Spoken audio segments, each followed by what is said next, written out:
اللہ ہی اپنے بندوں میں سے جس کے لیے چاہتا ہے روزی فراخ کر دیتا ہے اور جس کے لیے چاہتا ہے تنگ کر دیتا ہے۔ بے شک اللہ ہر چیز سے واقف ہے۔ اور اگر تم ان سے پوچھو کہ آسمان سے پانی کس نے برسایا، پھر اس سے زمین کو اس کے مرنے کے بعد کس نے زندہ کیا، تو کہہ دیں گے کہ اللہ نے۔ کہہ دو کہ اللہ کا شکر ہے، لیکن ان میں اکثر نہیں سمجھتے۔ اور یہ دنیا کی زندگی تو صرف کھیل اور تماشا ہے، اور ہمیشہ کی زندگی کا مقام تو آخرت کا گھر ہے۔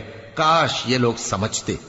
پھر جب یہ کشتی میں سوار ہوتے ہیں تو اللہ کو پکارتے، خالص کرتے ہوئے اسی کے لیے اطاعت کو، لیکن جب وہ ان کو نجات دے کر خشکی پر پہنچا دیتا ہے تو جھٹ شرک کرنے لگ جاتے ہیں، تاکہ جو ہم نے ان کو بخشا ہے اس کی ناشکری کریں اور فائدہ اٹھائیں۔